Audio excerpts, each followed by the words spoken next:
This story is about a very eventful thing in my life as a nurse. I graduated from nursing in September of 67, and then I took my state board exam. I started working in maternity, and in December, I was notified that I passed boards and became an RN. So the head nurse, in her mind, she had trouble getting people to work night turn. So as soon as we passed boards, then we were able to work nights by ourselves. There was another nurse who worked the nursery, but she didn't know anything about labor and delivery. So I was the one that did labor and delivery and postpartum, which is caring for moms after delivery. So the first night, I prayed, please God, don't let there be anybody in labor tonight. And the first night, there was no one. So I thought, oh, good, made it through one night. The second night, I had a woman who, it wasn't her first baby, I don't remember what one it was, and she labored, and I knew what was going on, and I got the doctor there in time, and I thought, damn, you can do this. Then came the third night. When I got there, we had what we referred to as a Gravida 2, woman having her second baby, and I used to always teach my students from experience, never trust a Gravida 2, because they tend to be sneaky, not personally, but as far as their labor goes. They can go, I used to tell the students, they used to go putsy, putsy, putsy, boom, and they were ready. So around 3 o'clock in the morning, I get another admission, and it was a lady, it was her fourth baby. She was from Elwood, and she came in with ruptured membranes, but no contractions. So I examined her and did an assessment, and I thought, man, we'll save her for day turn. She's not doing anything. So I didn't even call the doctor to wake him up, tell him she was there, because there wasn't like any need. So I'm sitting in the labor room with her and the other patient. There were two in the same room. And I noticed every once in a while, she's looking at the clock. So I said, I notice you're looking at the clock periodically. Is there something I should know? And she said, oh, I'm getting a funny feeling every now and then. So I felt her abdomen when she got the funny feeling, thinking it might be a contraction, but I couldn't feel anything because she's a big lady. Now, this was back in the day before ultrasounds, before monitors. So it was basically what you could assess with yourself, your hands, your eyes, your head, whatever. Well, these funny feelings are getting closer and closer together.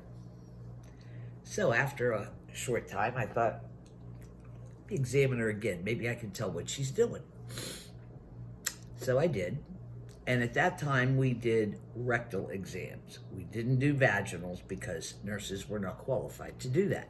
So you did a rectal. It was like trying to pick something out of your tooth by feeling your cheek, because you couldn't feel the cervix directly, but indirectly. Still couldn't feel anything. So I thought to myself, what do I do? So in my mind, I thought, it's time to call the doctor. So I did. I called him. He was a doctor from Elwood, and he would always get dressed up in a full suit whenever he had to come at night. And I was thinking, come in your pajamas, I don't care.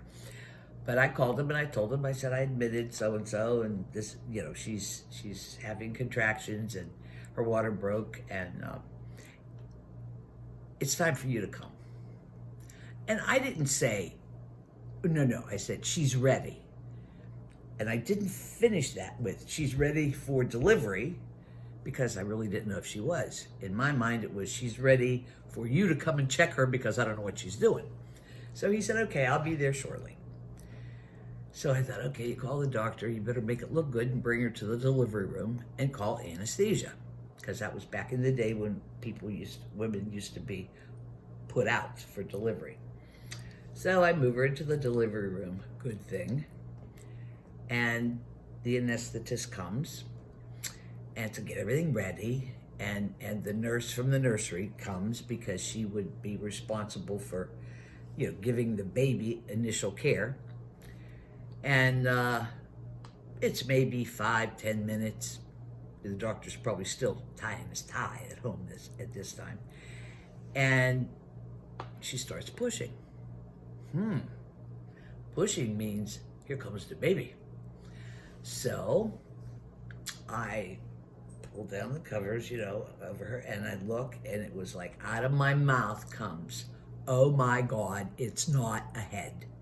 Here's this little baby dupa right there, and I'm thinking, it's breech. I'd never delivered a baby, period. But I had seen breech deliveries because they used to do those back then. And oftentimes the head gets stuck. The body will come out, but they can't get had trouble getting the head out. And I'm thinking, oh my God, the head's going to get stuck. So the anesthetist gives her a little bit of gas to sort of make her mellow. And she continues pushing, and the nurse from the nursery is laughing at this time. She goes, well, this is a good way to get oriented to night turn, isn't it, Barb? So I'm holding the baby's butt, and here comes the baby more and more. And then I remembered, because I had seen a breech delivery several times, that the doctor would lay the baby's body on his arm, like face down, and then with his finger reach inside, find the baby's mouth, put his finger in the mouth, and pull down on it to flex the head, and then pull upward, because that's the way the vagina goes. When you're laying down, it's upward. But lo and behold, it worked. The baby popped out. I thought, thank you, God. So I cut the cord, give the baby to the nursery nurse, who was still laughing. And so I'm waiting now for the placenta, because that's the next event. So what you do, you palpate the abdomen, you feel it to see if the uterus is contracting, and because that's what makes the placenta separate. So I'm feeling around on her abdomen, right under her left breast. I'm feeling there, and it was like, So I said to the anesthetist, I said, feel this. I said, does it not feel like another head? And she feels it. She goes, I think so. So the lady starts pushing again, because she's coming out of the little bit of gas that the anesthetist gave her. And here comes another butt. 2 breeches. It was friggin' twins, both breech. Well, that baby was a little bit smaller, plus the passageway had been prepared, and that baby slid right out. I truly can't remember if they were girls, boys, one of each. I have no idea. I wasn't even thinking about that at the time. But anyway, that baby comes out crying, nice, clamped the cord, gave her to the nurse, who's now not laughing anymore because she's got 2 babies to handle. And feel for the placenta, but boom, here it comes. So everything's good. She's not bleeding, da-da-da-da. And then here comes the doctor. And I'm thinking, oh my God, he is going to yell at me. I'm in trouble because, it wasn't 1 baby, it was 2, and I didn't get him here in time. So he came in and he looked right. He sees 2 babies over there. And he said, what happened? I said, she delivered before you got here. I said, not 1, but 2.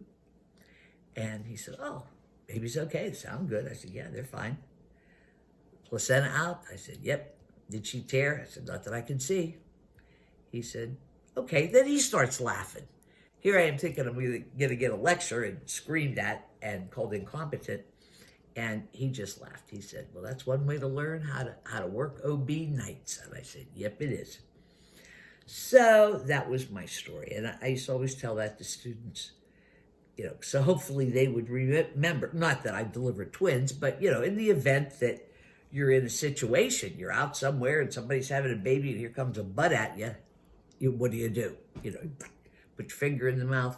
It had a fancy name. It was called Marceau's maneuver, which I didn't know at the time. Who cared? Just put your finger in the mouth, flex the head, pull upward, boom, here comes the baby. So that was my orientation tonight.